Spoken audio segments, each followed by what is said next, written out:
It's been the Madison Pub since '86.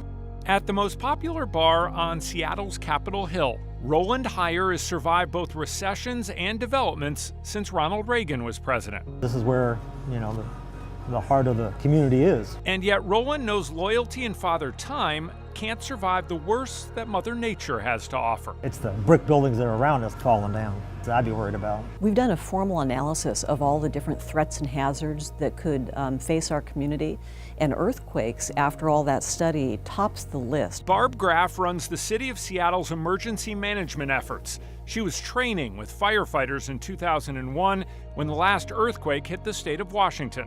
There's no warning to an earthquake yet, so we found out by feeling the table shake, it occurred to us, oh my gosh, this is an earthquake. Graff considers her community lucky that the damage from the strongest quake in 52 years wasn't worse. It was a definite wake-up call for the Northwest. We can't wait for the disaster to happen.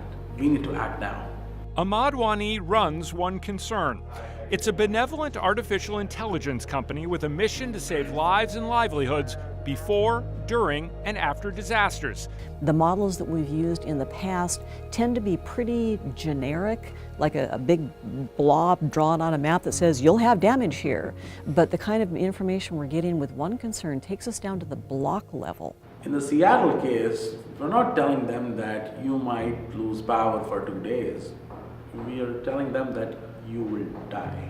This issue is personal for him, as he was stuck with his family on the roof of their home after flooding in Kashmir in 2014. We were not prepared for something like this. With data now, you're making it extremely personal. Preparation matters to One Concern, so it's given the City of Seattle a report showing roughly 1,100 unreinforced buildings that are at the highest risk of collapsing after a major earthquake. If we are able to combine that human intelligence with the machine intelligence, that collective intelligence is going to be stronger than ever.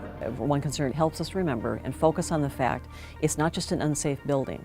It's a building that houses people who sleep and live there and kids who go to school there. It's where people live their lives. Many of those 1,100 buildings are in Seattle's Capitol Hill area.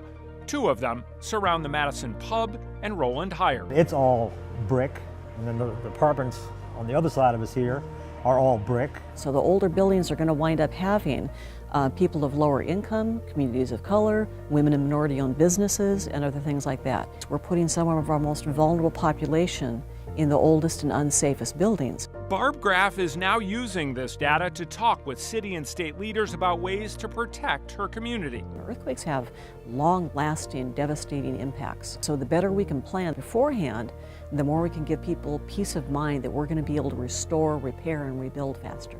Back at the Madison Pub, Roland Heyer knows the future of this local institution and so many other buildings depends on how city officials use One Concern's data. I'm just a caretaker, and I hope to pass it on. You don't want stuff falling on you. I'm the short building in the middle of everything.